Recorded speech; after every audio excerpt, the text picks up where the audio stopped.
Welcome everyone.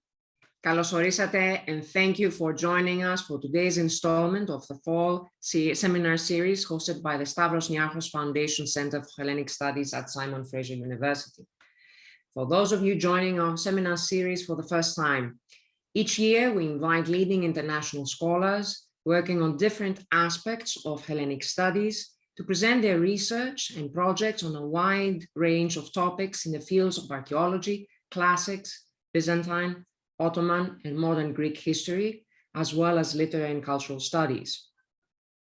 Before we begin, I'd like to take this opportunity to acknowledge that today's event was organized at Simon Fraser University on Burnaby Mountain, which is located on the unceded traditional territories of the Squamish, Tsleil-Waututh, Musqueam, and Coquitlam peoples. Also, before I introduce today's speakers and discussants, I would like to remind everyone that this webinar is being recorded. If you have any questions or concerns about SFU's Zoom privacy and security guidelines, please visit the SFU IT services website. I now turn to our speakers. I'm delighted to introduce them. With us today are Dr. Sophia Handaka, the Curator of World Cultures at the Benaki Museum in Athens, Greece, holding a DPhil from University of Oxford. She's a social anthropologist specializing in museums and material culture with over 20 years of experience in museums, collections management, exhibitions, publications, public programs, development projects, and cultural synergies.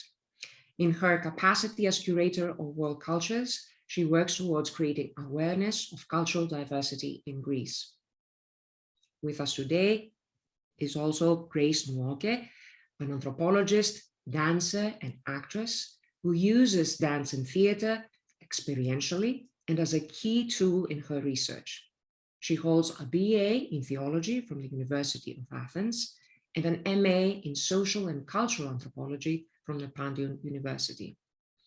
As a member of the research team Documentism, she has organized public discussions and artistic activities that deepen the issues of identity and integration.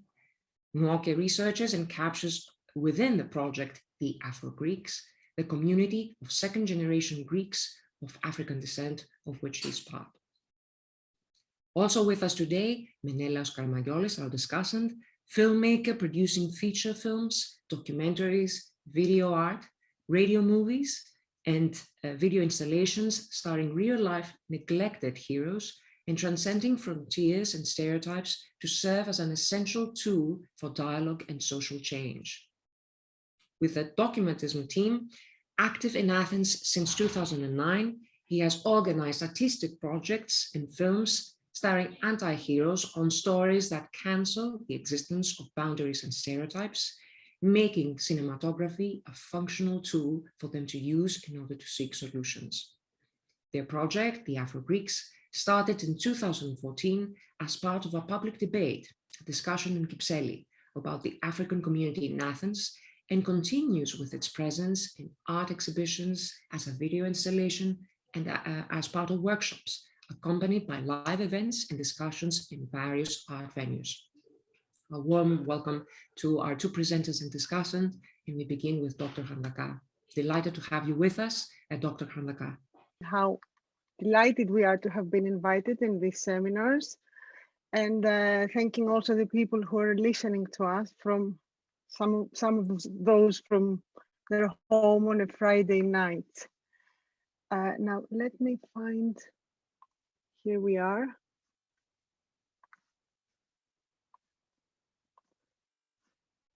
Please tell me that you can all see that. Yes, that's wonderful. Thank you, Sophia. Yes, that's wonderful. So thank you very much. This is the first time that we are presenting our initiative as one, as a combo, and basically our joint efforts that fall under the project Africanisms. So consider this seminar to be a two-in-one, almost actually a three-in-one presentation of a collaboration in its very early stages of making. There's no linear telling of our story, nor will there be in the future, I assume, since it inevitably evolves organically through the interaction of different people with their own expectations, minds, and the cross-fertilization of different projects, ideas, and actions. With similar values though, principles and aims, what unites us all is our commitment, so far as a handshake agreement, to work together. Why? Because this is the way to multiply our impact and hopefully to allow for change to happen on perceptions and actions regarding equity, diversity, and inclusion in a growing multicultural Greek society. What we hope to achieve is a collaborative end product which will be greater than the sum of its parts. Yet as we move from this I to we have no idea what this collaborative end product will be. And I will come back to this point again and again. So some key concepts, or rather to give you the heads up of what we're going to talk about today. One important thing is the project itself. It's going to be a collaborative project and it's in the making. It's a co-designed and co-curated exhibition. We're trying to find ways to share authorship with the communities we're engaging with.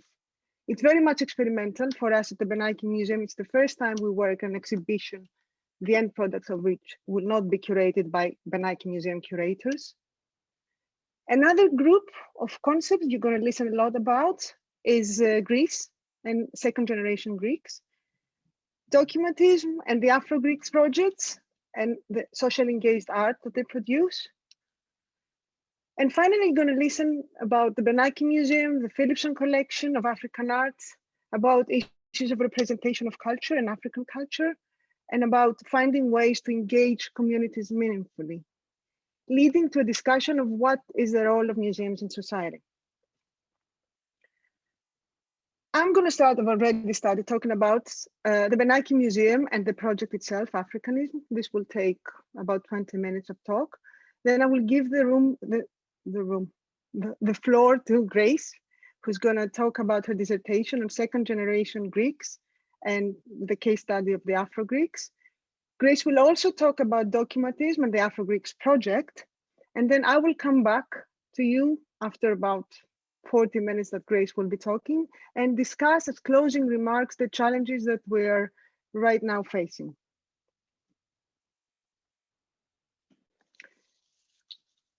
Before I start talking, I do need to tell you that this is a long-term project and it's a large-scale project that already involves a lot of people, other than the three of us presenting here. And I would like to mention them right now.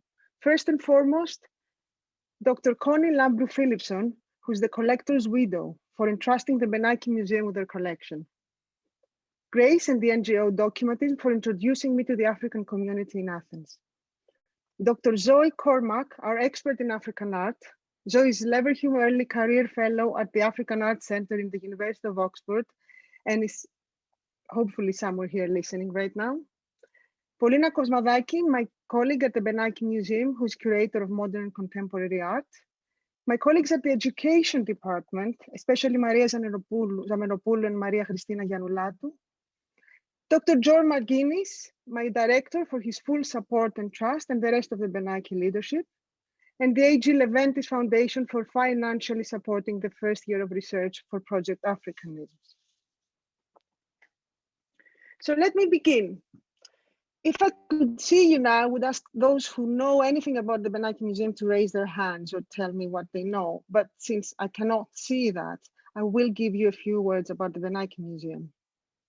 Unique in presenting Greek culture in all its manifestations, in dialogue with world cultures and with contemporary art, the Benaki Museum comprises 6 museums in Athens, 5 archival research units, a well-endowed library, and an artists and scholars incubation center, the Lee Fermor House in Kardamili.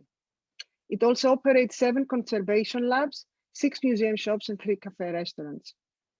Its 500,000 strong inventory covers mostly Greek art and material culture, prehistoric to modern, as well as European, Islamic, Chinese, pre-Columbian, African, and Southeast Asian art. Also included are rare artworks and archives relating to photography, architecture, history, performing arts, literature, and childhood. With at least 20 temporary exhibitions and over 400 events per year, the museum welcomes 200,000 visitors and around 20,000 school children. I have to say that these are numbers pro-COVID, offering a wide range of educational and cultural experiences, formal and informal learning of all ages. These are energized through permanent, temporary, and traveling exhibitions, lifelong and children's educational programs, lectures, workshops, conferences, research and publication, community projects, musical, theater, and artistic performances. The Benaki Museum has systematically incorporated in its policy the promotion of world cultures in Greece. The Department of World Cultures was established in 2010 with the purpose to acquaint the Greek public with world cultures through the rich collections of the museum and to raise awareness on cultural diversity. Within the department's scope lies the promotion of its collections in the best possible way, as well as their enrichment with new acquisitions in the prospect of creating a hub for intercultural dialogue. The rarest and most important collection of the department are those of Chinese ceramics, mainly a donation of Greek origin British collector George Eumorphopoulos, which was exhibited at the Benaki Museum as soon as it opened in 1931 and remained on display until the 1980s, when the museum gradually prepared for its refurbishment. Ever since, the objects have been widely studied, published, and exhibited in the wider public. The Benaki Museum pre-Columbian art collection is the only known recorded collection of artifacts from Meso and South America in Greece. Most of it is donated by Georgios Gondikas, and it consists of objects representing a range of distinct cultures from Colombia, Ecuador, Peru, Bolivia, Costa Rica, and Mexico. The objects have been exhibited and published in a scientific catalog. The donation of headdresses from Northern Africa and Asia by Ioanna Koutsoutakis contributed significantly to the department collection with over 250 headdresses, hats, caps, kerchiefs, and other head decorations, which come from Egypt, Palestine, Yemen, Oman, Iran, Turkey, the countries of Central Asia, India, Pakistan, Tibet, China, Myanmar, Vietnam, Laos, Cambodia, Thailand, and Indonesia, as well as the personal archive of the collector. And I'm saying all this because we live in a country that most museums hold Greek collections. So this is quite a unique achievement for the Benaki Museum to be able to showcase and present world cultures. Finally, the collection includes objects from other cultures, all of them donations. And the recent one of those is the collection of African art, which is the starting point of our presentation today and the project Africanisms. The Philipson collection consists of over 100 Nigerian and Cameroonian artifacts acquired by John Philipson, a Greek-born exploration geologist who worked extensively in East and West Africa from the early 1960s, and they were donated to the Benaki Museum by his widow, Connie Lambrou Philipson. The Philipson collection was mainly assembled between 1989 and 1991 in Cameroon. And actually, we recently found out from Connie, from the collector's widow, that John used to have another collection that was stolen from his house, and he reassembled this collection within 2 years. It consists primarily of objects attributed to the Cameroonian grass fields and the bordering Benue River region of Nigeria. These areas are famous art-producing regions, and their pre-colonial societies have highly developed systems of patronage based around art and extensive trade links within and beyond West Africa. The collection includes masks, bowls, stools, figures, and architectural parts. Africanism was conceived thanks to this donation. When I received the collection at the museum, I thought of using the artifacts not merely as representations of African culture and identity, but rather as a starting point, as mediators to instigate discussions on what African culture and identity is. Thus, Project Africanism was born, a project that attempts to create the circumstances to engage meaningfully and long-term with the African community in Athens. The Africanist project encompasses an ambitious program of research and community engagement, as well as a collaborative exhibition. At the heart of the project lies the Philipson collection as a starting point. This collective endeavor will culminate in a major co-designed exhibition of African art and culture in dialogue with contemporary art, planned to be showcased at the Benaki Museum in 2024. But what will happen in between? The museum works closely with African communities in Athens to develop the exhibition and interpretation of the objects and the issues that arise from their study, by engaging and training a group of community members to become part of the curatorial team. And I can talk later more analytically about the processes of exhibition design. The project comes at a time where there is a new urgency for museums to examine their historical relationship to colonial projects and the narrative they project about the diversity of European societies. We expect this to be a timely and meaningful contribution to these pressing debates, especially through the lens of a country whose multicultural population is the product of fairly recent migration streams and the ongoing refugee crisis.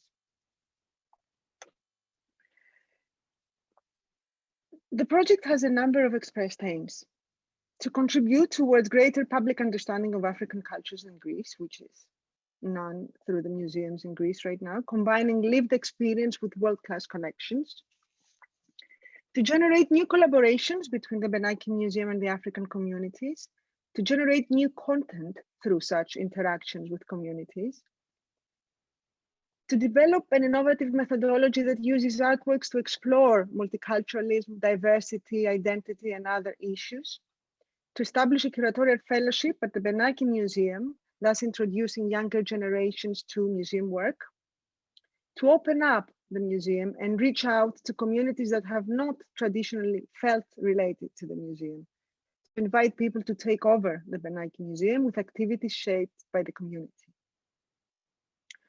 to serve as a prototype of community engagement processes developed in a learn by doing way; and to be in dialogue with current issues discussed in the international community regarding African art, African diaspora, decolonization, and the representation of culture.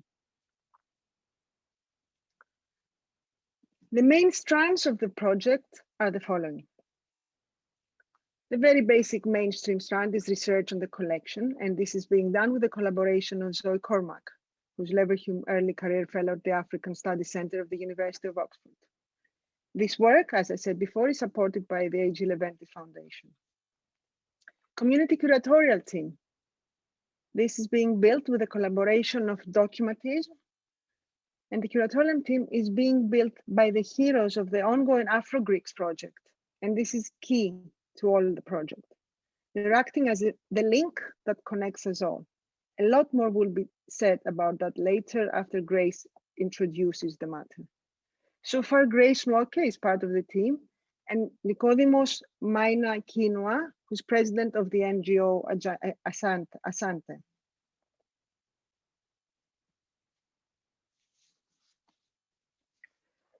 The curatorial team is the artistic contribution of the AfroGreeks project to Africanism. Community building. And again, more on that will be discussed later when Menelaos comes in. But what we mean like that is that we wish to build relations of trust with the community by making something that serves the needs of the community as they come forth. And in this sense, the artwork of Documentism is to provide the team for Africanism to happen. This is an ongoing process that started almost a year ago and hopefully will go on for the next years to come.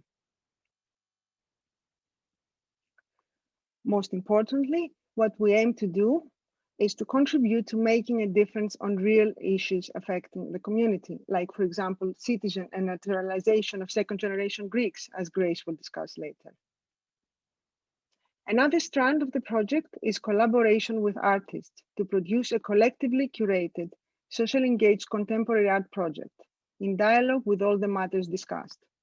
And this is being built together with Polina Kosmataki at the Benaki Museum, Curator of Modern Contemporary Art, and with Menelaos Karamaghiolis. Finally, the exhibition design and the parallel events, what we would call the mainstream exhibition project, is obviously the end product of the whole Africanism project. Now, since Zoe started the research on the collection, and here I'm fully quoting her report, certain themes have been very interesting to discuss for future development of the exhibition itself.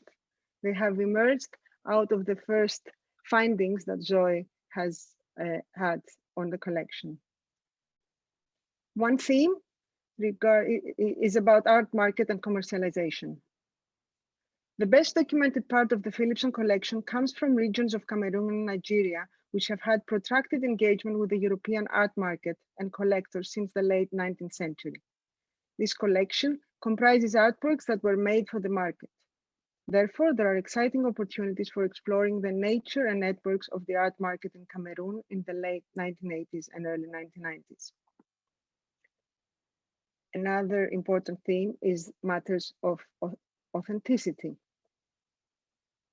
This is a question, a related question this collection raises is about what is real or authentic African art. If objects were made for market rather than created in a traditional, non-commercial context, are they genuine?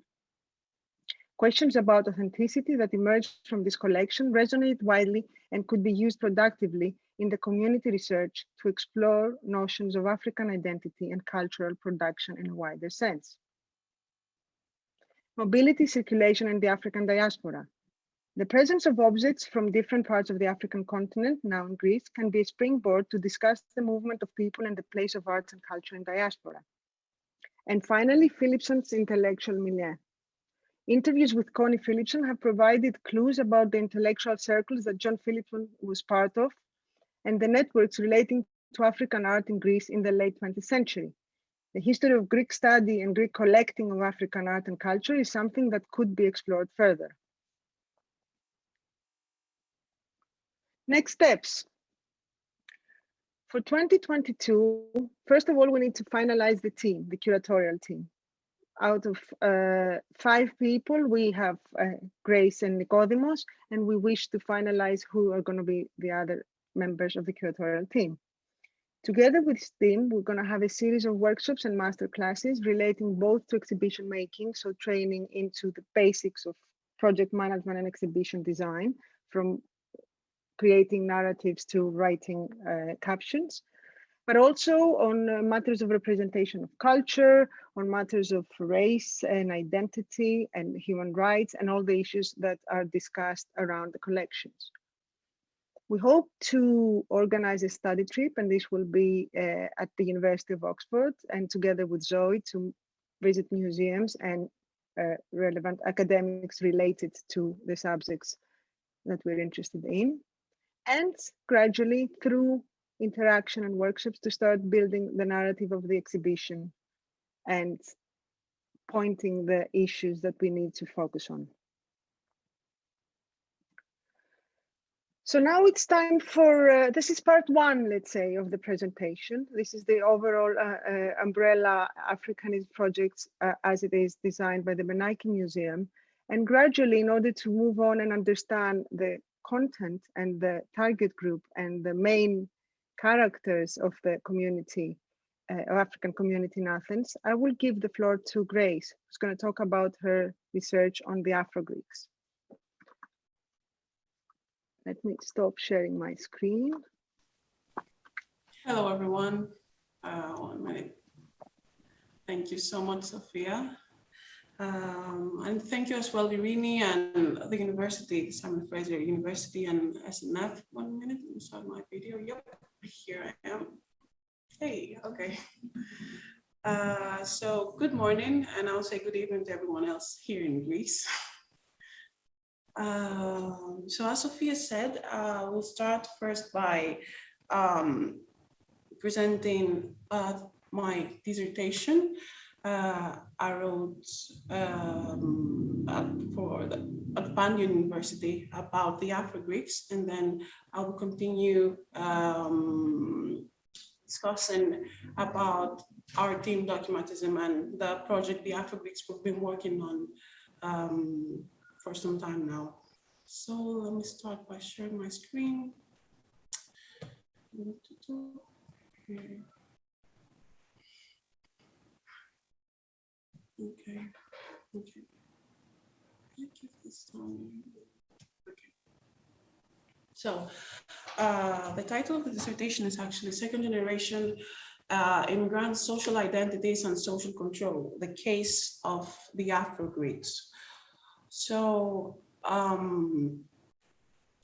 I will start by, I have created a slide actually summarizing what actually motivated me to select this, to choose this topic of research. So first of all, it's my personal interest, because I really wanted to know more about the African community in Athens, to know about who they are, what they do, what kind of prejudice exists about them. So other than that, there were also so many discussions I've had with my friends, families, my circle in general about identity and African diaspora. And also being a member of this social group, because I am part of the African community, I really believe that it's really interesting to see the stages which from where citizenship started and where it is today. So while beginning this research, it was really troubling in the beginning. It was somehow like a problem that the bibliography was really minimal. There wasn't a lot of information about the African community in Athens. There was a book by Mr. Fuskas, I have them here, that was about Nigerian immigrants, and it had mostly to do with work and community building and low status work. Then there were some researches that were done based on migration and migrating populations, but it wasn't specifically about African populations. It was just migration, and there were some populations from African countries in that. Then there were like other researches that were done by the Institute of Urban and Rural Sociology and the School of Architecture that did research mostly on planning and landscaping about where specific populations were situated in Greece. So starting from that, the goal of this research was actually to investigate how the identity of Greeks of African descent is shaped, focusing on those of Nigerian descent, because I'm Nigerian myself. So I was trying to have like a focus on a specific people from a specific country. I examined how the first generation and then the second generation was legitimized, referring to the feeling of belonging that they have for Greece or the country of origin, and emphasizing on some factors that influence that feeling. So those factors were prejudice, systemic racism, and xenophobia. So from all that, the term AfroGreek emerges, which is used by some young people. And then I try to make an explanation of the use of the term and an interpretation of it. So here I have the research questions. What are the factors that actually influence the formation of identity? If the legal system of the country contributed into enhancing or not the feeling of belonging, and how the term Afro-Greek is understood by the social group and the society in general.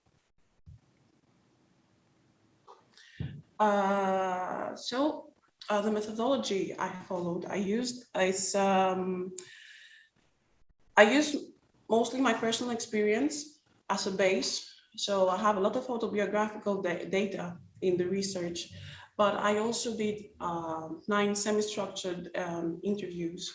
There were 5 women and 4 men, and the age range was between 20 to 30 and 30 to 40. And all the interviews did not last more than an hour. And then, of course, it was by bibliographic research, so that I will be able to frame the findings I had discussed with my interviewees with theories. And in the end, I also had a questionnaire with 15 questions, which was distributed to 62 people of African descent. So I used all the methods. To introduce the topic about second generation of African descent, I started from what had preceded before the appearance before their appearance in Greece. So I started with migration after World War II. So in the beginning, there were people leaving the country to go and work in the US, in Canada, Australia, in other European countries.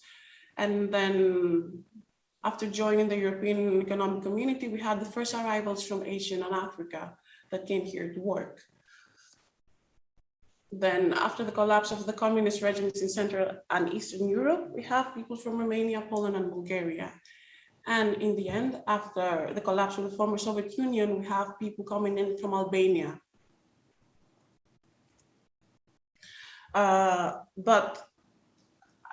As I said previously, I was trying to focus on populations from African countries. So in the 70s, we had people coming in the country from Ethiopia and Kenya because of the Greek church. Like there were Orthodox missionaries that went to Kenya and Ethiopia, because in Ethiopia they're actually Orthodox as well. So that's why most Kenyans and Ethiopians were in the country. Then we had a lot of exchange programs, actually scholarships from Nigeria and Congo. So we had a lot of students from this country. My parents came to this, my dad came to Greece as a student and stayed here. So we have a lot of Congolese and Nigerians in the country as students. And then we have a lot of Ghanaians as well that came here actually for work. And as I mentioned before, I focus on the migrant populations from Nigeria because first of all, it won't be right to talk about Sub-Saharan Africa in general. Like Africa has 54 countries with a different colonial history. So I'm talking mostly about Nigeria because, and then Nigeria, which is actually considered the giant of Africa. So in Nigeria, we have more than 250 ethnic groups, and in that one country, they speak more than 500 languages. So I started by doing a historical review of how the borders were actually drawn. And then I end towards in the 60s with the Civil War. So in a way, I try to refer to the conditions under which Nigerian immigrants actually came to Greece. So here. So coming to Greece, Nigerian immigrants are faced with the current situation, the presence of migrants in the country was projected in a negative way in the media. So we had racist perceptions, we had xenophobia, the media, stereotypes, we had theories about the rise of criminality in the neighborhood. So it was no longer safe for people to be outside.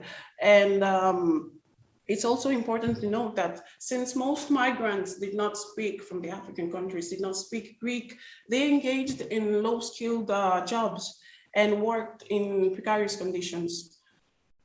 So that was the situation in Greece in the beginning. So while Greece was in an attempt to close the borders and legitimize those who were already in the country, so the country implemented the use of resident permits, which gave legitimacy temporarily to those who met the criteria. So I have made a more detailed description in the dissertation, but here I have 3 basic laws based on which the whole legitimization policy was built. There was a law in 91, which was abolished, then in 2001, and then in 2005. Just to give you like an example of how it was, like the law in 91, it was a 6-month visa. It was a 6-month visa that could be, so in order to get that visa, you were required to submit several documents, which documents were not really easy to come around because first of all, it was expensive to submit these documents to the government. And while working, you were required to have a working permit, but at the same time, you could not get a job if you did not have a working permit. So it was like an unending circle.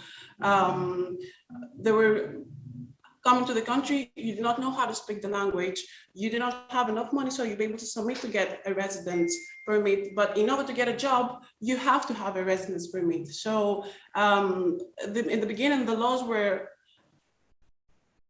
it was not functional. So a lot of people were not able to submit in 91 to get their residence permits.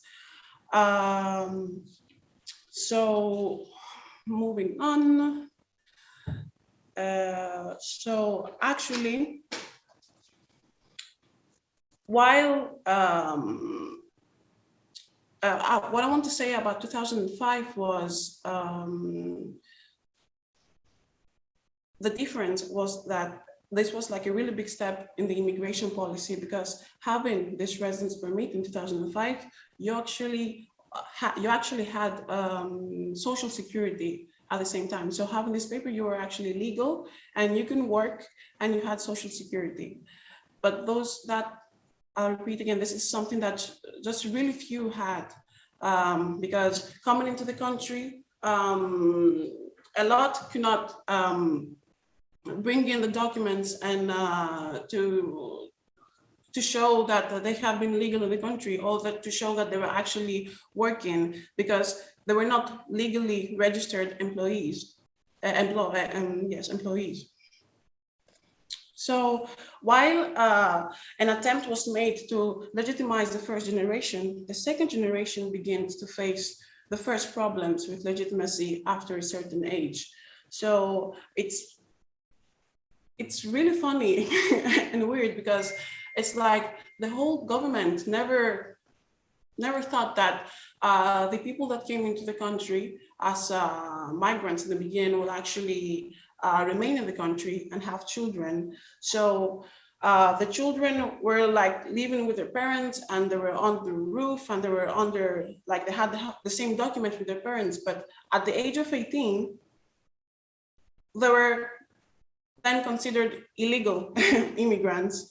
And because their status was no longer clarified. And like specifically the children that were born in the country, the only official document they had from the state, from the government, was their birth certificate. That was the only document they had. Anything else was documents that was translated from their parents, which was brought from their country. So, and this is the second generation. According to the Ministry of Immigration and Asylum, the second generation are immigrants who were born in Greece and have joined the education system, but do not have citizenship. So here I'll make a comment saying that second generation are not immigrants, but they have a migration background, but the state treats them as foreigners. Because like if the second generation hadn't fought in order to have a different criteria in order to be legitimized, the situation will be a lot different now. Because in order for their parents to get legitimized, they had to prove the entry in the country, to prove that they were working, but second generation could not prove that they entered the country. Most of them were actually born in the country. So there was a really big legal gap that had to be solved. So second generation did not have residence permits. They did not have citizenships because they were not citizens of the country. So not having citizenship meant you do not have political rights. So in that, in this stage, on the dissertation, I quote Hannah Arendt's book, The Right to Have Rights. They did not have any rights to have rights. So here I have a quote, an interview. I quote something that was said by someone I interviewed, and he said, "But when I was an adult, I had to apply for a residence and a work permit. The state treated me as an illegal immigrant." It's shocking, because I remember even myself, after turning, I was 17 towards 18, and I actually went with my dad to renew, to actually make my first residence permit, because then I would be an adult, and that's something I would have to be doing until I got my Greek passport, Greek ID. So from here, we're moving on, and I tried to do some research and see like, what does being a Greek citizen mean? I start from 1821, the establishment of the Greek state, until 2015, where citizenship, specifically for second generation, can be acquired in 3 ways. So like if you see here on the PowerPoint presentation, in 1821, anyone born in Greek region is considered a Greek citizen, as long as he's Orthodox. Then in 1827, if your father was Greek, you are considered Greek, no matter where, it doesn't matter where you were born.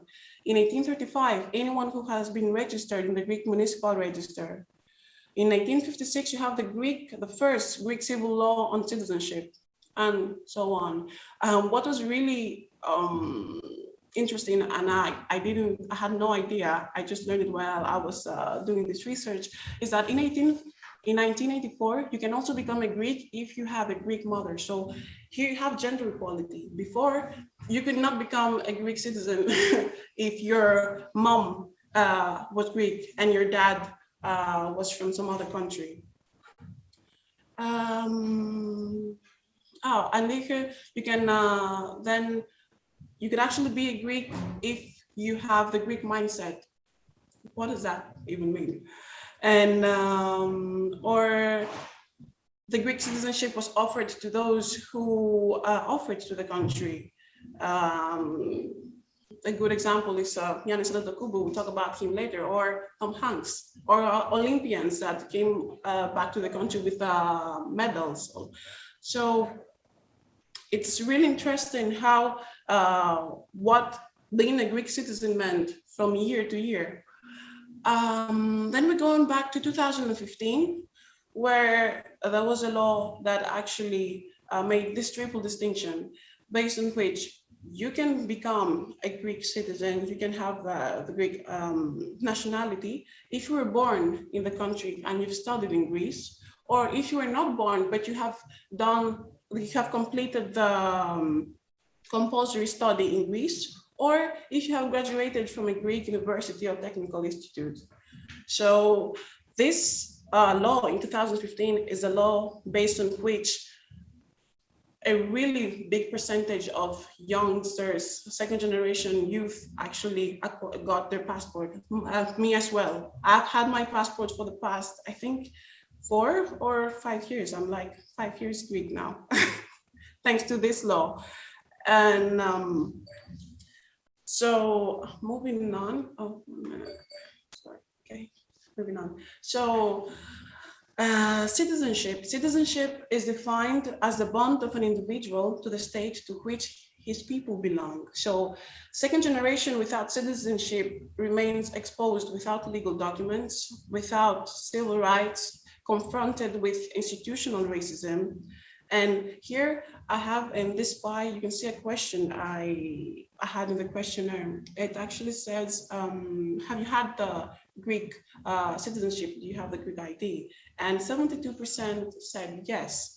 But things will have been a lot more different if I had asked this question before 2015, not even even in 2017 or 18, because it took a really long time for these people to actually get their passports. The procedure and bureaucracy in this country is out of this world, but yes.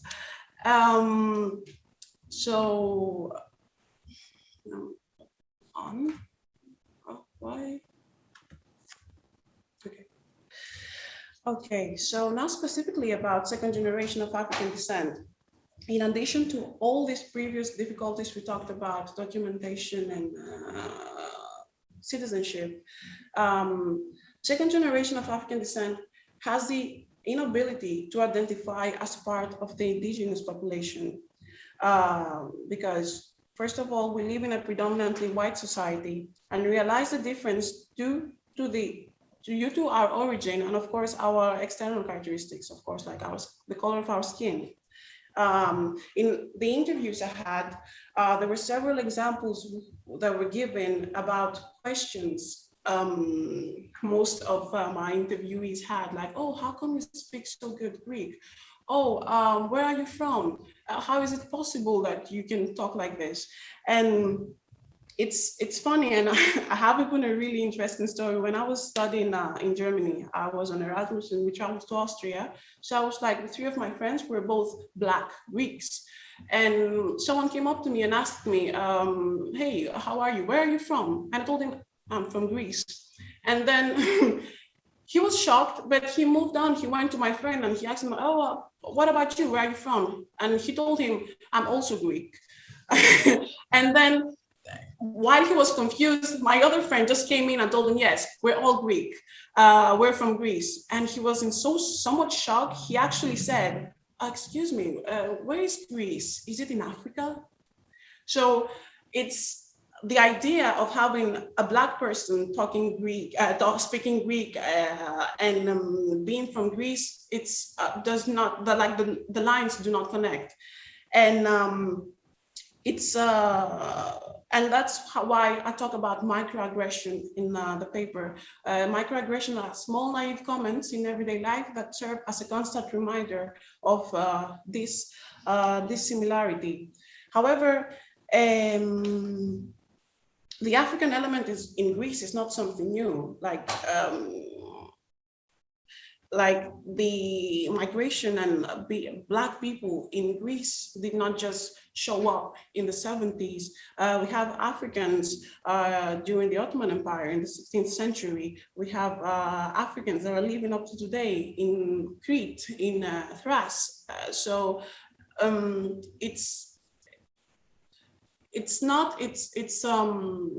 like, for me, finding out all this information is troubling, that this is not information we are yet, we have gotten used to. So even in the question I had in the questionnaire, I asked, do you believe that the Greek society has gotten used to the idea of second generation that speaks Greek and goes to Greek schools? And a good 82% said that no, the Greeks are not, they haven't gotten used to the idea that we are here.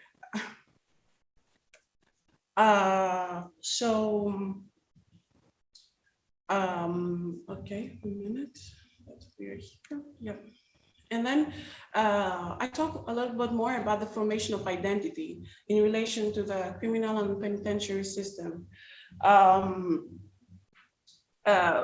Due to the lack of recording of racist attacks and incidents of police violence, the perpetrators are usually not punished, making it really hard, a lot harder for people to make accusations to the police. So we have examples of abuse of power, we have examples of racial profiling, like in the interviews, like there were so many stories about just being picked out in a group of friends just because I'm Black.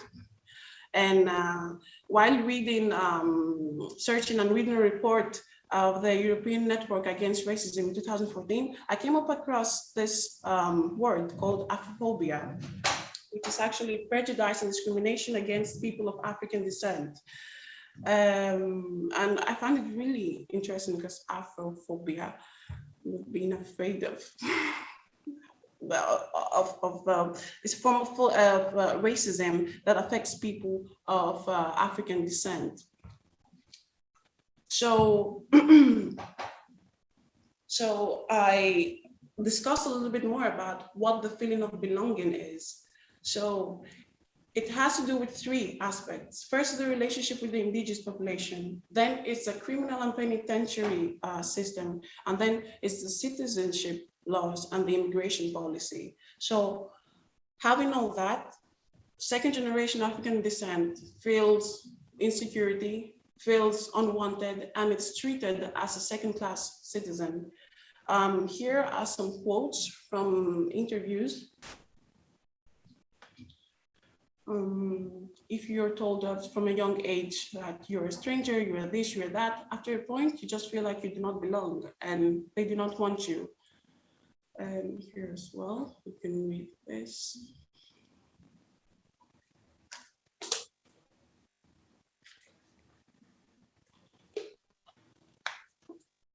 So second generation lives between two words, that is Greece and Nigeria.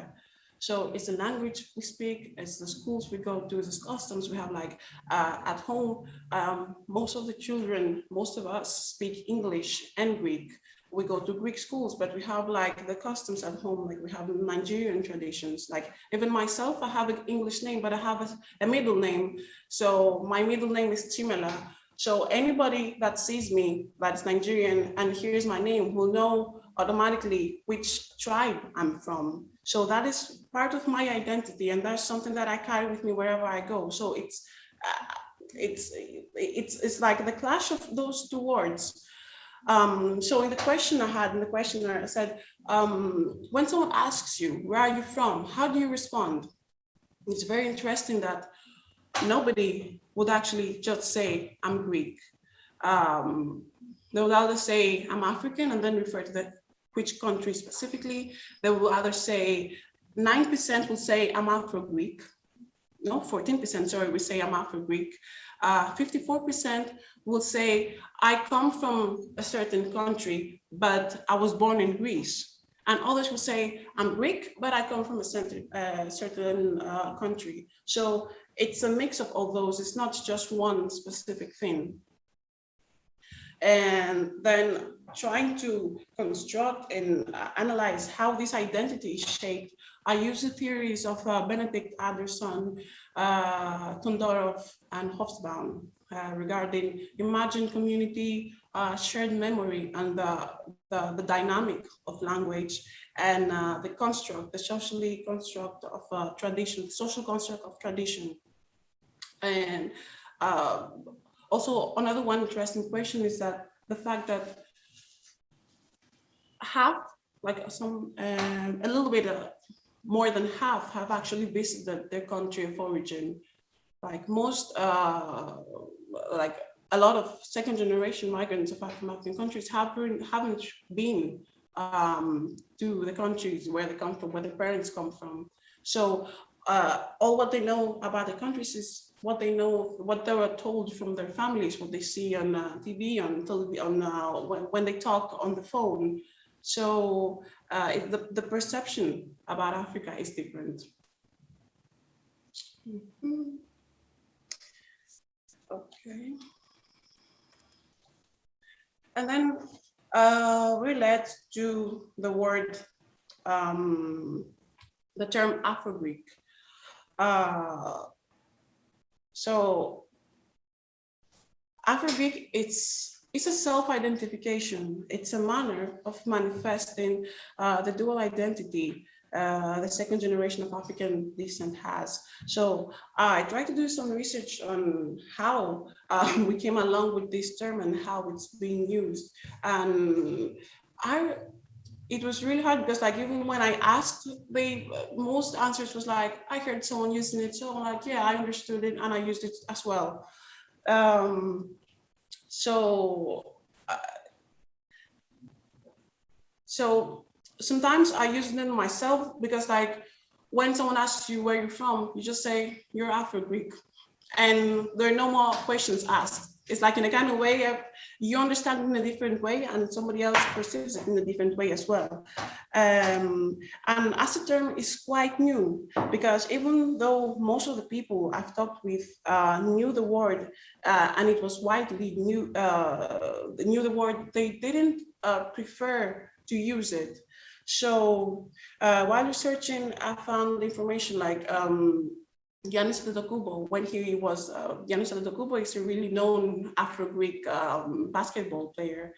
And when he first got drafted, he was called the Greek freak. And I saw articles that actually were calling him the Afro-Greek freak. Then you have MC Inca's song. MC Inca is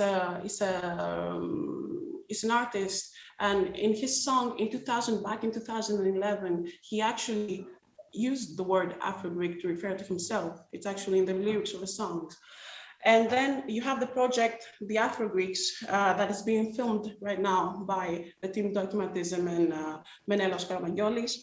And I'll talk more about this in the next slides. So this word, the AfroGreek, is, as you now see it on social media and in hashtags, and suddenly AfroGreek becomes a term that it's like politically correct to refer to someone of a Black person, a Greek Black person.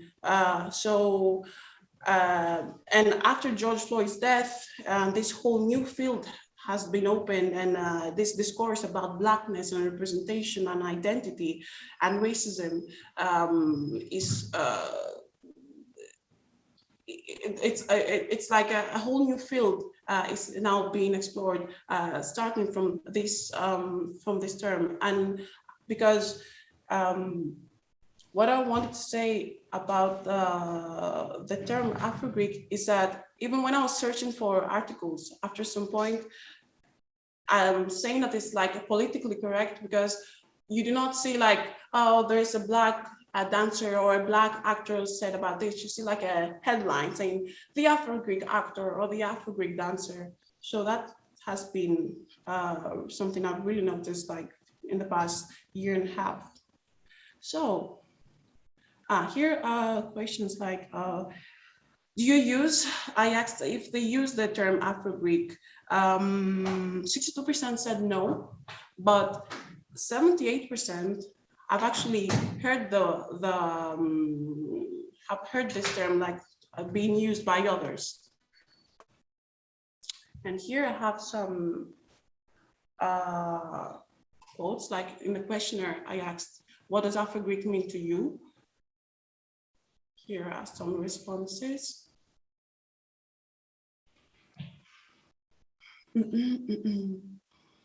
Here. Greek from Africa.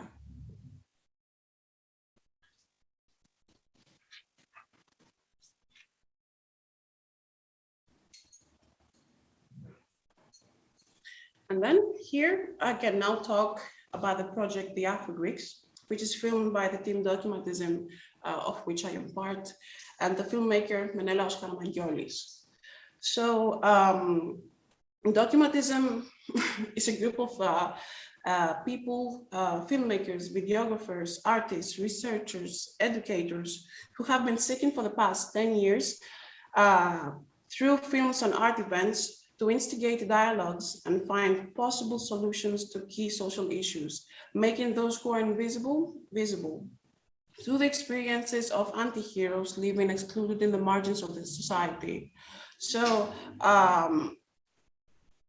the starting point of Documentism is a fiction film, Jace, the anti-heroes whose stories were the base of the script and who helped significantly in the production of the film because they were so acquainted with the cinematic medium, they themselves became the protagonists in Meetings with Remarkable People.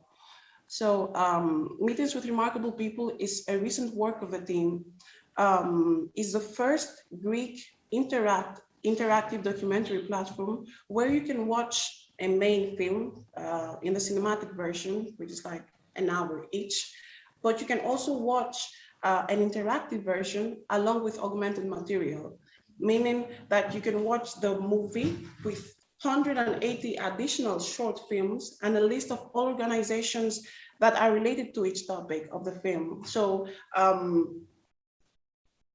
while watching the film, we're not just raising awareness about a social issue, but we're giving the viewer the opportunity to get involved, to help, to learn, and to be helped. So that's why all the information is there in front of them. So this whole process through fiction and documentary resulted in a new and creative interaction between creators, viewers, and protagonists. So through this, we could talk about crucial social topics on each film. So we wondered actually how these types of interactions can be expanded in areas like art galleries, like public spaces and become museums like now. And all these can become starting points for a public discussion and artistic events. So with that in mind, that's exactly what we're doing in the project, the AfroGreeks, in an experimental way, because the project, the AfroGreeks, actually started back in 2014 with various initiatives and actions that were done without any type of external help and support. So in 2018, the project, through a 14-minute video titled The AfroGreeks, was the center point of a public discussion in Kypseli by the Stavros Foundation initiative, which was called Dialogues. If you do not know about this, Kypseli is a neighborhood in the center of Athens that has actually been considered a ghetto for the past 20 years, due to the fact that it is a home to a large number of migrants, including the majority who are of African origin. So in the last 5 years, Kypseli has attempted to transform and improve its image through initiatives and through initiatives that were carried out by independent artistic events, but also events carried out by documentism. But the African community continues to be invisible. And that has gradually changed due to the project and due to the impact the Black Lives Matter movement have done worldwide. So after the dialogues in Kypseli, a new version of the AfroGreek video as an installation was shown at the Library of Migrants, We Need Books, and then at the Catholic African Church in Kypseli. So the project actually has an initial 4-year span, with the intention to then become a public archive to be continued by the community itself, alongside with universities and artists and researchers. So now, so you have an idea of what's going on. In the project, there are somewhat 140 Afro-Greeks with whom we have had 1 to 3 hour interviews. And this is the very first documentation of first-person testimonies of the African community's history in Greece in the 20th and the 21st century. So this is like a really important historical, it could be kept like a really important historical archive. So during the COVID-19 crisis, the project could not be exhibited as planned, but it remained active through many live events in which the questions and problems of the AfroGreek community were actually addressed in an artistic way.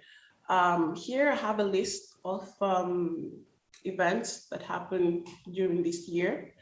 The event on Human Rights Day, where the Afro-Greeks actually represented Greece, who was invited, been one of the 44 countries that was actually invited to celebrate Human Rights Day by watching the movie I'm Not Your Negro. So the movie was free to the public to watch, and the Afro-Greeks actually watched this movie, and it was recorded, and we had their reactions online. So at the end of the day, the protagonists of the project actually had a discussion with the people about the movie and about Black experience, and it was really really interesting how the people actually got involved and asked questions, and we were really engaged in the discussion that happened. So here there are other art workshops on International Day of Poetry and Elimination of Racial Discrimination. These are events that we have done with the project. So some of them so far.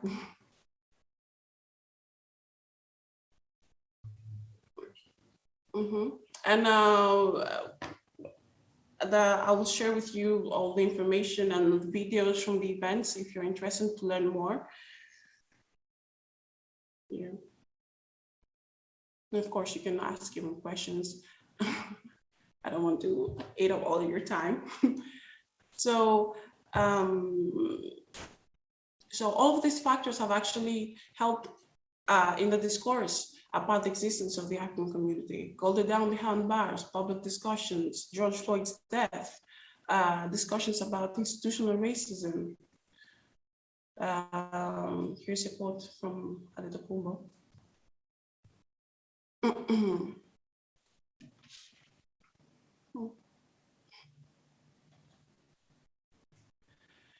And what I'm trying to say with all this is that there is a group of people that identify as Afro-Greek. They're owning this identity, they're owning their Blackness. They're actually out there building a community, and they're showing their involvement in this discourse that's happening about them and for them. And it's really, what's the most important outcome for me personally about the term Afro-Greek is that it's not all of them that actually agree with this term. There's a large number of second generation of African descent that do not agree with this term, and this is something that's even addressed in the project, the Afro-Greeks. Like, they say in front of the camera that I'm not Afro-Greek, I'm African, or I know where I came from, I'm Afro-European, I'm Nigerian Greek. So this discourse is really helpful for the community itself. And that's why it's really important to have the community itself involved in all this. So they might be African diaspora, African Greeks, Afro-Greeks. It's important that they're there, and they are, since they actually, it's a community that being built by them themselves. No, it's not something that they were told to, or a term that they have to go underneath and accept because they do not know how to express themselves. Like, they're given podium in a kind of way to step on and address issues themselves. So here I have some quotes from some people in the questionnaire that did not agree with the term Afro-Greek.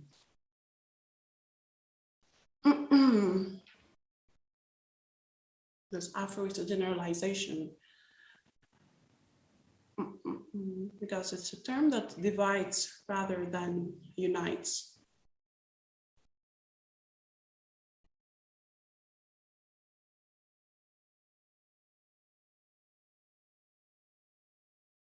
And to be honest with you, hopefully, like, my children or my children's children will not need to have the word Afro-Greek to identify themselves. Like, there will be Greeks. Like, so it's a term that you can use it, or if you do not agree with it, you don't. Like, it's not something that was created so to address you. All right. Okay. So I think here I will, I don't know, Sophia can come in. I have a summary of all what we said, but like, I think we can start a discussion about all what we've talked about. I can't really see. Okay, I think I'll stop sharing my screen.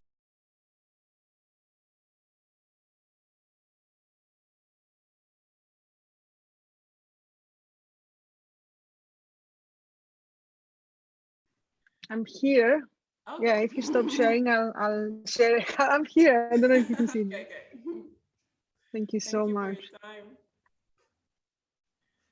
Okay, so I'll just quickly share a few more notes and thoughts, and then we'll go into the discussion if Irene allows us to. I cannot share and play. Time for grace. And next slides.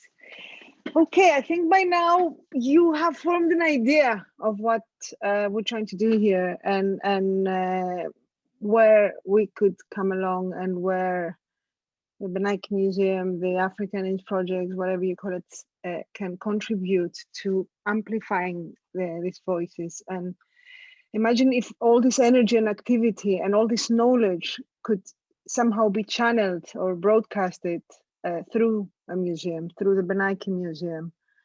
For example, all these issues that Grace was discussing about citizenship and naturalization, how could this be showcased in a museum?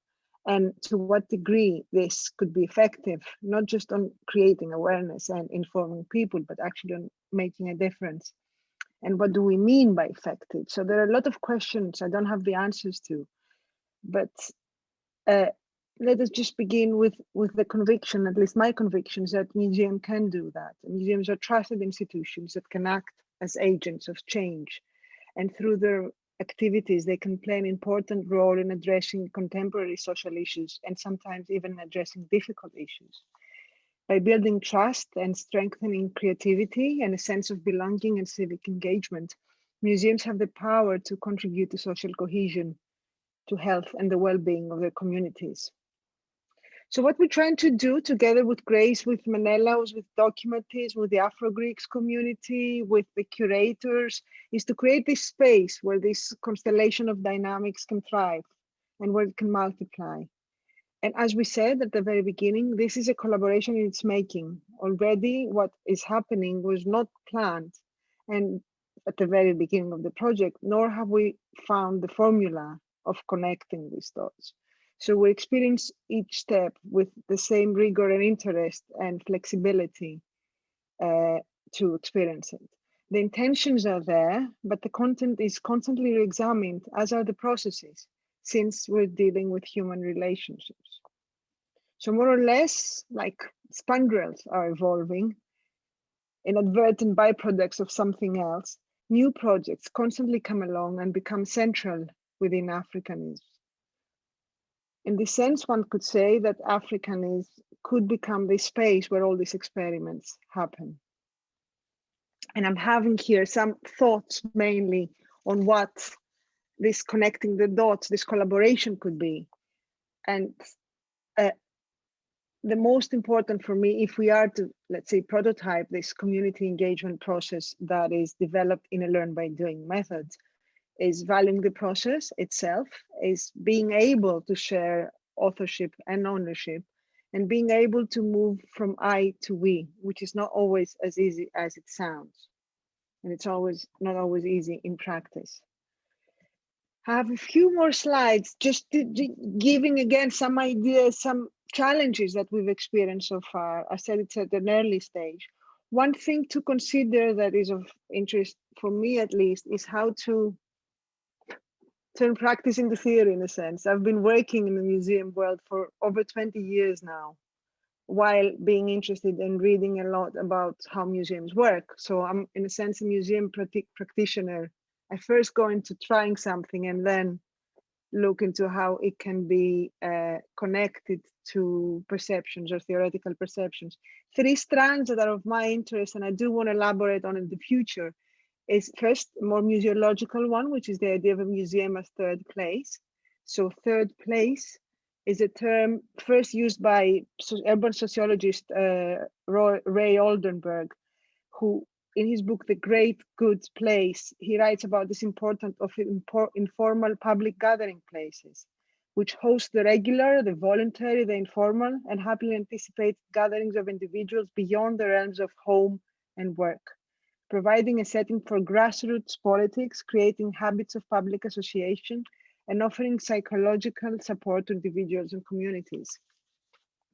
Another strand of thought, which is more anthropological, and it's very contested. All these are very used heuristically here, at least more than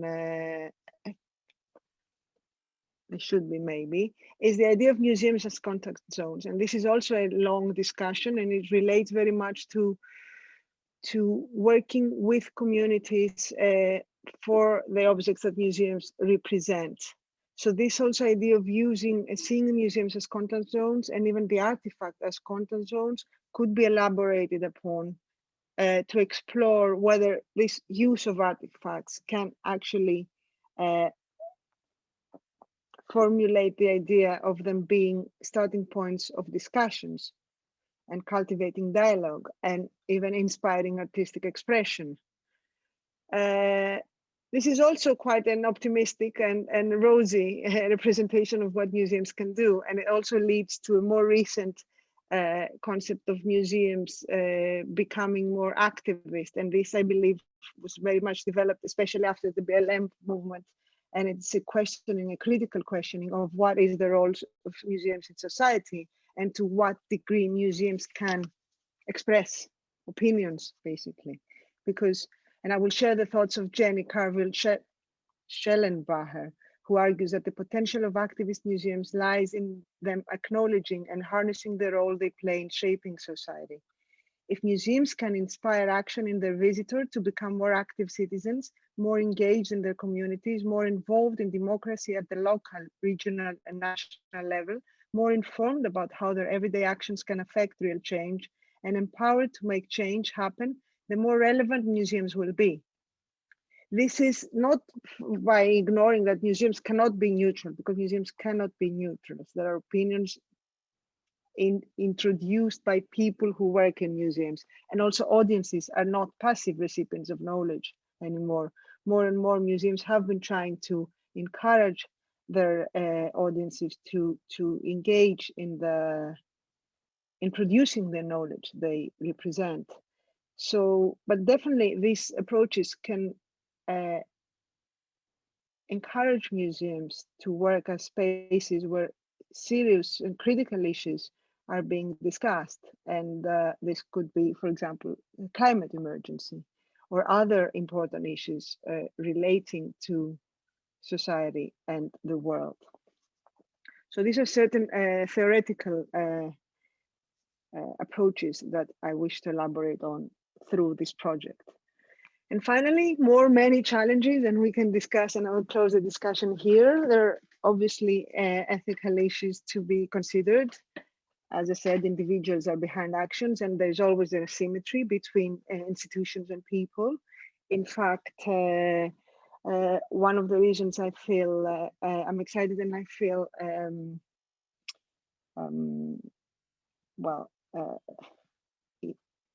happy to be collaborating with Documentism is exactly to shorten this gap between an institution, a top-down institution, and a relationship with the communities you want to engage with.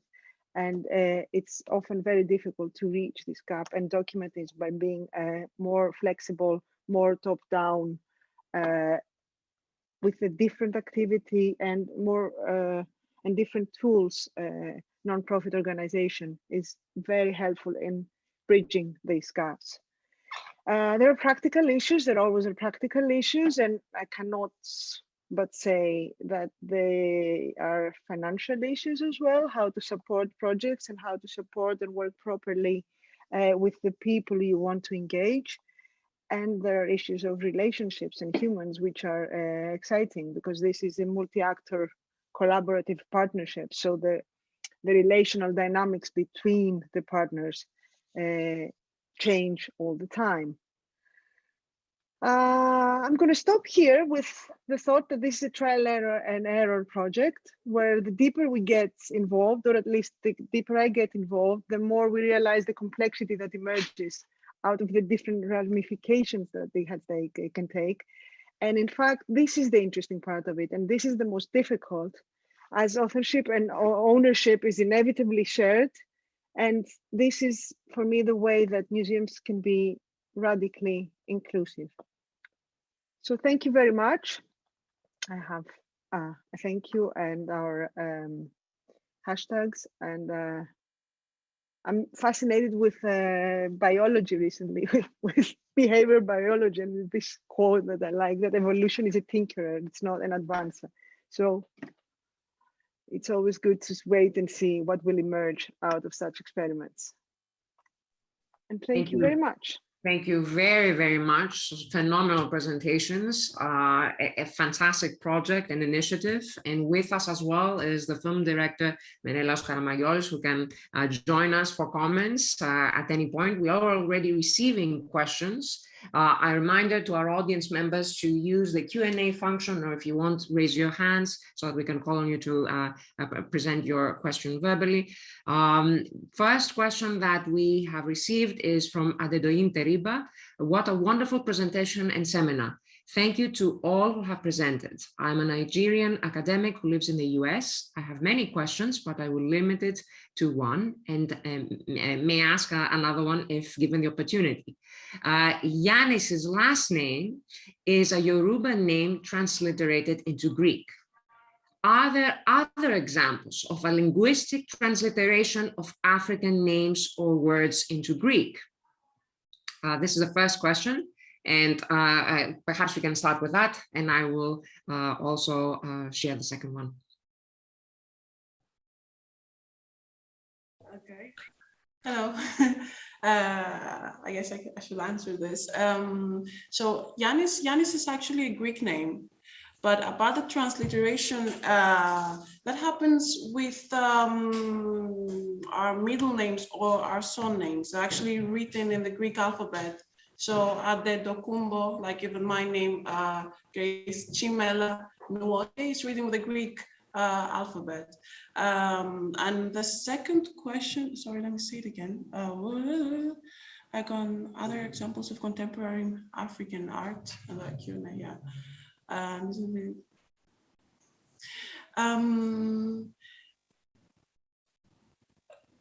Yes, in a way, because there are like even artists in the projects, the AfroGreeks now, they have, they sing in Greek, like they sing or rap or trap in Greek, and they use like either Afrobeat. The music is like Afrobeat or like traditional Afro-funk beat in the music. So it's a new kind of genre. I don't know if there's a name for it yet, but like you can hear like it's like Greek lyrics or with some Greek English words or like pidgin English or broken English, however you want to call it, but on Afro-beat kind of rhythm. And actually, I can also say, of course, we want to hear more questions. Like we want to be in, it's a work in progress. Like it's the progress that's really, the procedure that's really interesting for us. And I'll send you even like, if you want to know more about the videos we have created with documentism, more information about the live events, I'll try to send them in the chat room now. That would be great. I also, yes, Sophia, please go ahead. Yeah. No, if I may add, can you hear me? No. Yes, we can. Okay.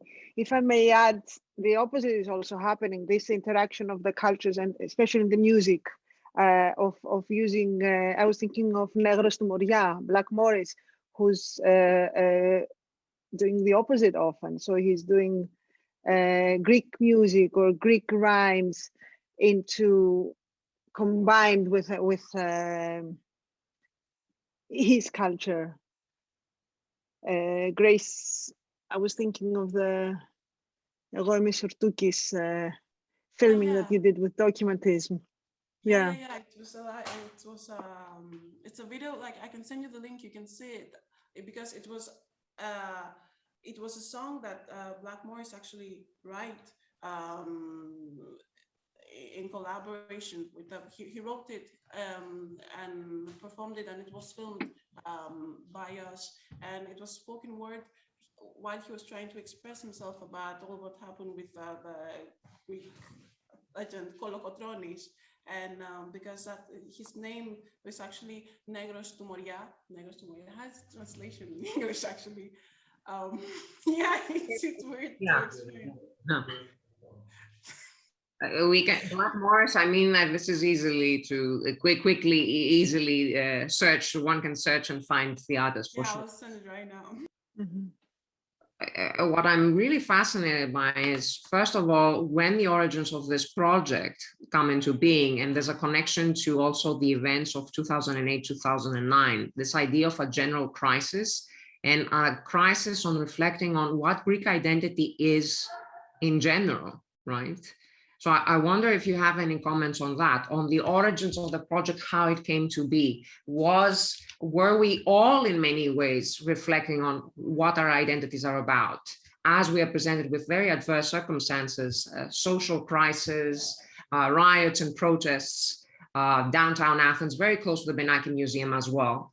And with that, also connecting how we can talk about new identities, basically, as they emerge as reflections on identities, plurality, comes from the cultural space, the symbolic space, from the films, from the art, from the music. So please feel free, any comments you have, again, on the origins, and again, the power of culture here to really enrich our understanding of how identity evolves and changes.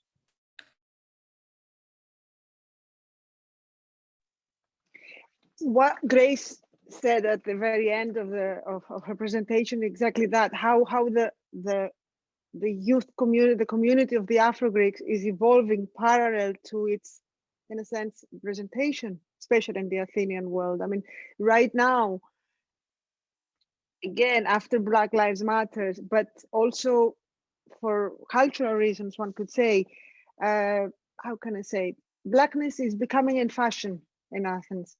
You see the Athens Biennale that had the curator from a Nigerian curator, and they've invited over Nigerian artists, and they work a lot on issues. You see discussions, people from the AfroGreek community, Grace included, being invited to discussions on what Black Lives Matter feels for you.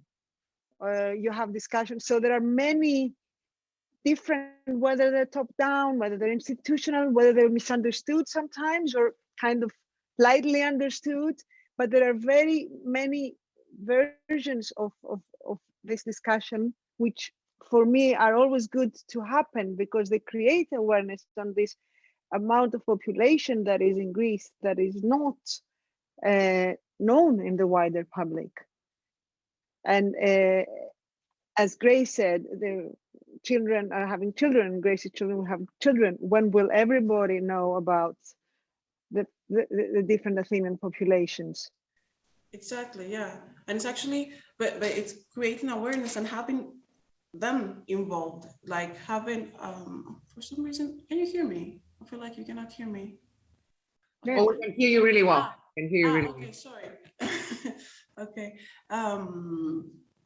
So creating awareness and having, like, it's like even the artists in the project, even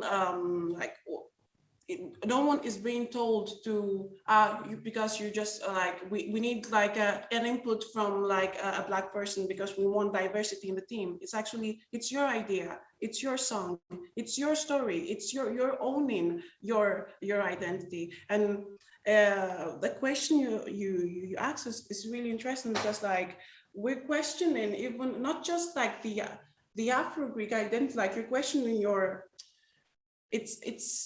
forming this identity. Like what is, like even in the dissertation, what does being Greek means? Like this year we're celebrating 200 years in the Greek of the Greek nation, that state was created. What does that mean? Like what does being Greek mean? What does being Afro-Greek mean for you? And that's what your that's your statement to the wider society. So this whole discourse going on about Blackness, about identity, about representation, it's cool right now, but it's our story, it's your story. So it's what all these art projects, or all these art projects, and what this initiative is all about, it's having the community involved in this discussion, because there's so many discussions about decolonization, about blackness, and about racism, and how much racism have you felt, and how is it going up in Greece? It's not about that. I want that to change. I want my children to not to have to face the same issues I went through. Like, my parents were fighting 20, 30 years ago for a residence permit. I'm fighting for, we had one discussion this morning, like, I'm not just fighting for a Greek passport, like, I'm fighting right now for pension. I mean, it's an evolution. It's more than that now. It's so, no, I don't know if like I'm being understood. This is perfect. No. And it allows us to understand we talk about culture, but it also allows us to understand the everyday aspects of this identity and formal identity, right? And the recognition from the state. This is perfect. Thank you for sharing. And we also see Menelaos Karamaghiolis joining us as well, but please feel free to share any comments you have. Menelaos?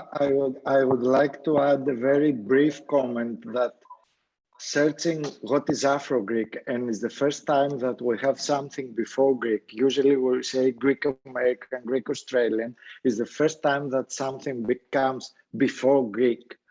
But searching all this Afro-Greek identity and what is that term, because the project has chosen this title in a way that is also a critical procedure to that. There are people that they don't accept that word, there are people that they need that term.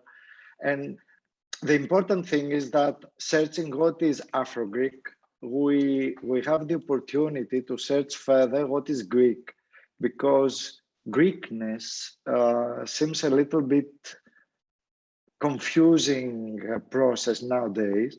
And it's very interesting and very sometimes precious for us to identify what is Greek, and not only the Afro-Greeks, especially all the second generation Greeks now. And for us, this is very important. And in the project is going to be a specific chapter where all the protagonists, now they are 120, and we want to be more than 200. They have comments for that and very different opinions. And this is very important, finally. Thank you so much, and allowing us to actually be part of the dialogue and the process. Even though we are in Vancouver, in a North American setting, this is phenomenal. And we have more questions coming up. I believe the first two are again going back to how we can transliterate a name. We mentioned that are there any examples of African names transliterated into Greek? And then do you foresee working with Greek embassies in African countries and connecting and sharing project and findings? If I may answer, yes, definitely. In the same way that we would consider working with African embassies in Greece. And this is something we can do. I mean, the exchanges of whether it's objects or people or knowledge. So this is definitely in our plans. I saw a question, sorry, yes, I saw a question. More coming, feel free to, yes. Yes. Jeremy is my supervisor at the university, so I'm not only excited, I'm going to start, That's fantastic. Sophia, can I ask you? Very touched that he's here. Yeah, can I ask you to read the question from the Q&A and perhaps offer comments first, if you like? Well, first of all, thank you for being here, Jeremy. I cannot see you, but I know how you look. He's asking whether we can comment on levels of knowledge about Africa amongst the Greek population in general. For example, I'm aware that from the 19th century or earlier, many Greeks spent many years in Africa as traders. They must have brought back souvenirs. Yes, they have. Even perhaps African-born children. We don't know about that. Is there a literature, academic, fictional, whatever, about the experience? Is this something that can be built on, worked with, or against? This is definitely going to be part of our research. When I was talking about the milieu of the milieu of the collector himself, who he interacted with, who he discussed with. It's a very small, it must be a very small group of people, of intellectuals. First of all, talking about collectors, but there are other levels as well, that have brought over objects from Africa. Not many of them are known. The Philipson donation is the only group of objects that exist in a museum. In my research in the past 20 years, I have found other collectors whose objects have either disappeared, so they passed away, they didn't keep the collection as a whole, and the families probably just sold them out. There are a couple of collectors of families, very powerful families, like the Leventis family, actually, that worked in Africa for years, and they have donated the objects into Nigerian museums, but these were very valuable collections.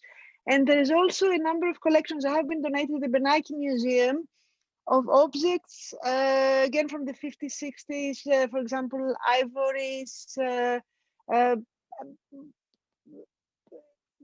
20th century objects that people found in their houses and didn't know what to do with, and they came to the Benaki Museum, especially with ivories. I think they were afraid of getting into trouble, so they would prefer to kind of, you know, donate them rather than keep them in their houses. So it's very random, it's very patchwork. We will look back into it a lot. I have a very valuable book that I was trying to find to show you. I've shown to Grace, which is, it's like a small catalog of an exhibition that happened in the Cultural Center of Nea Smyrni, must be back in the 70s.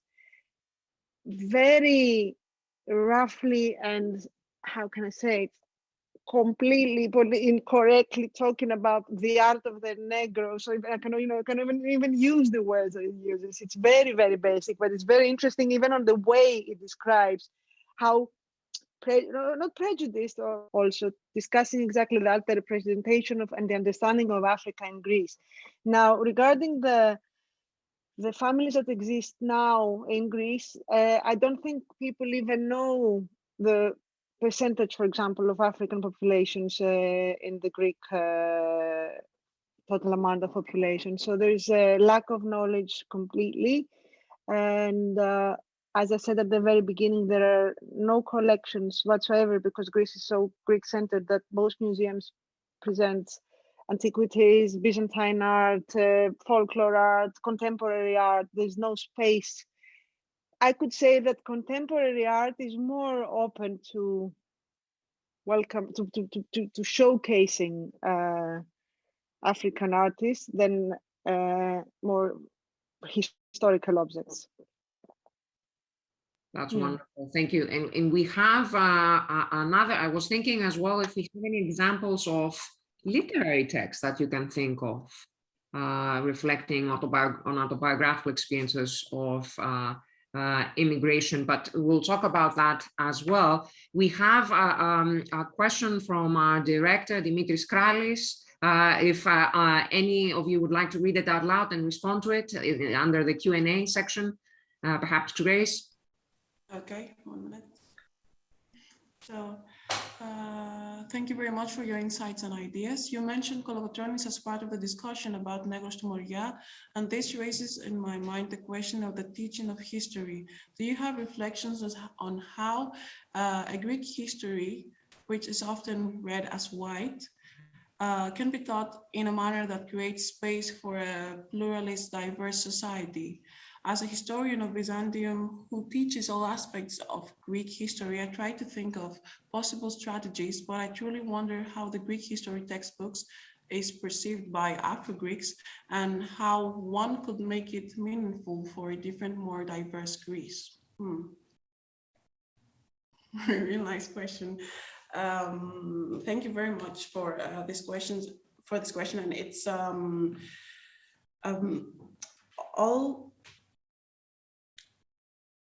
I can say that during this, when was it? Was it last week?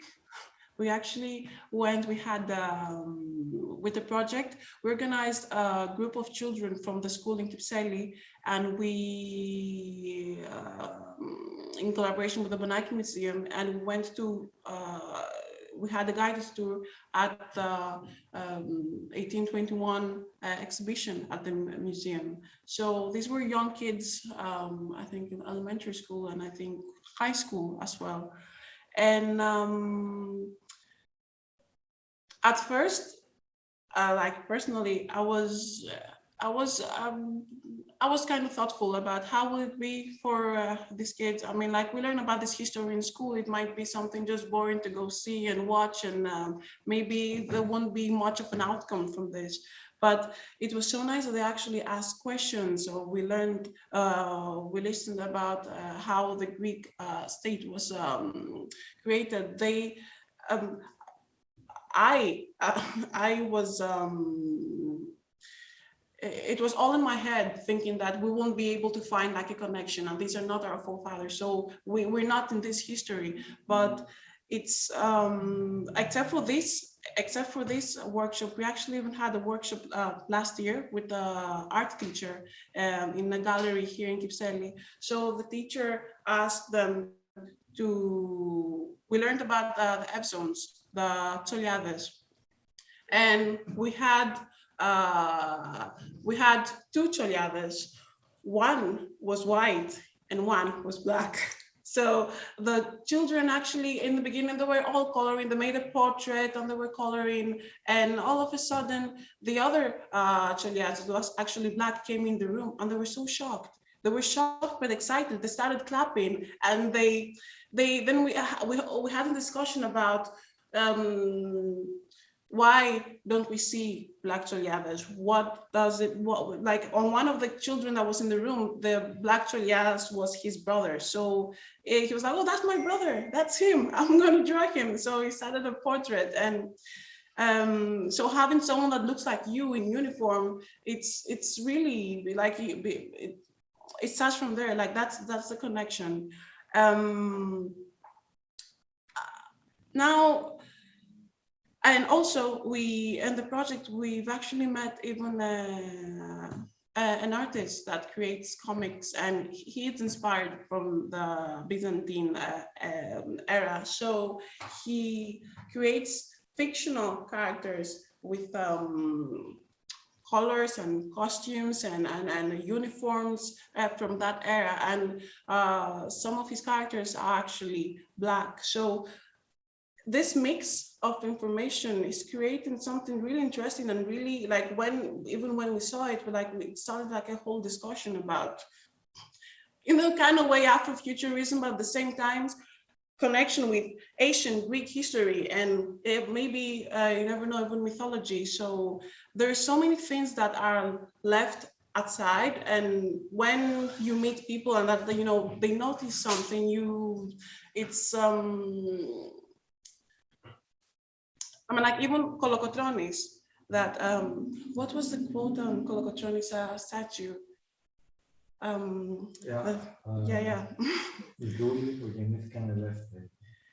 Yeah, the slaves that were born free.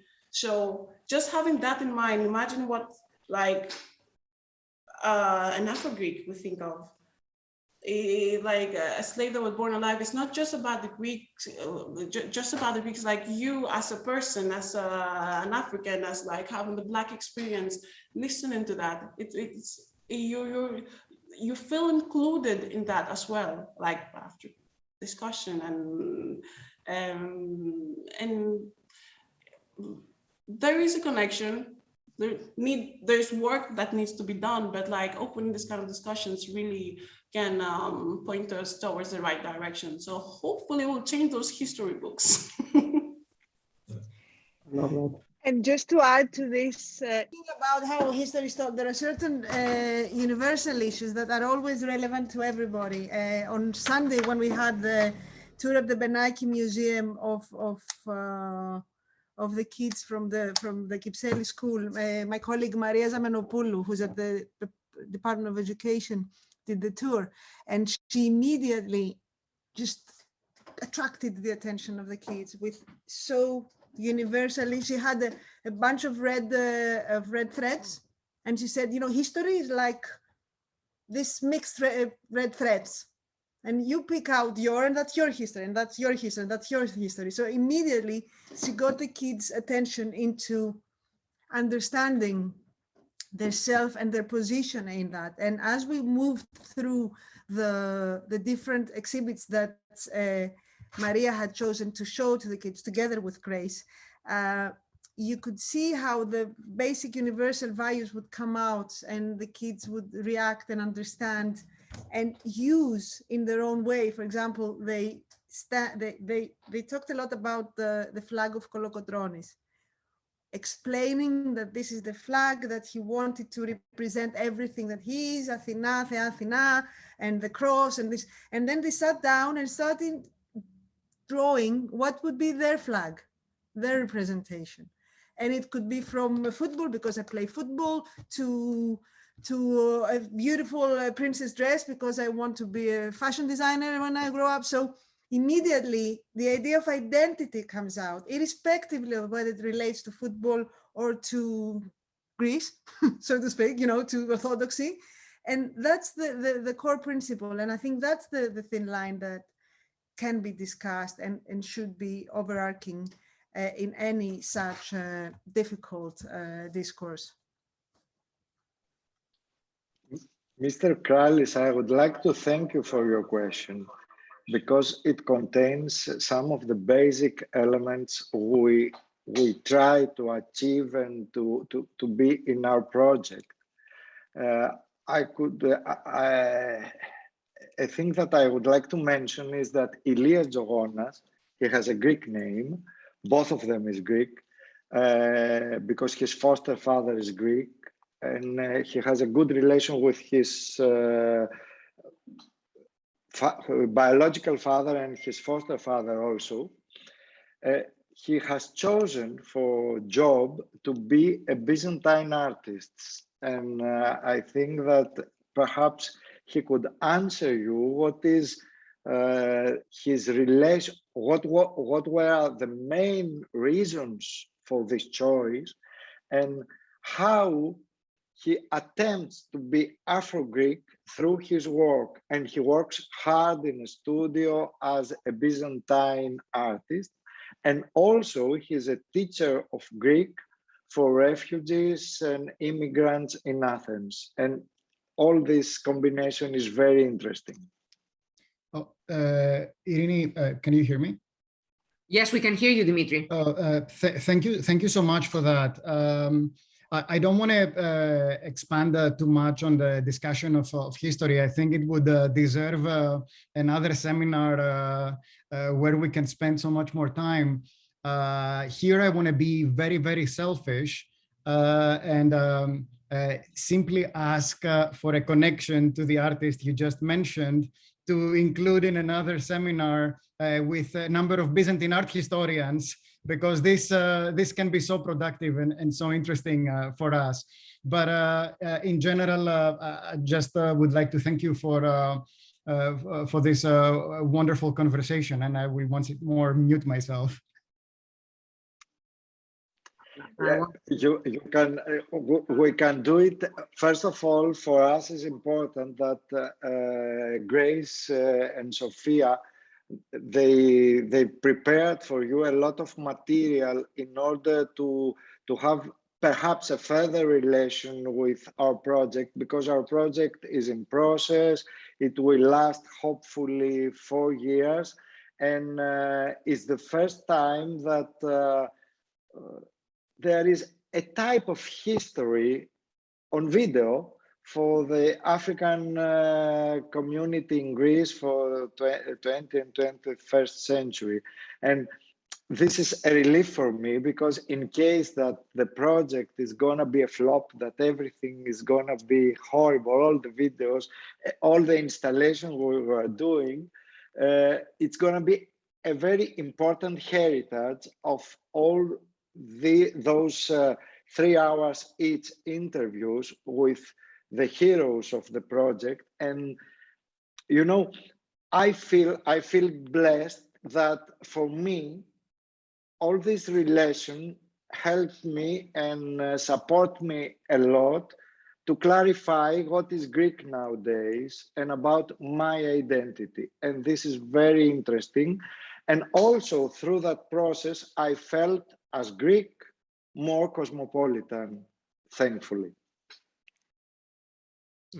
Fantastic. I want to join Dimitri Kralis and thank you all for joining us, for the fantastic material that you've prepared and you've shared.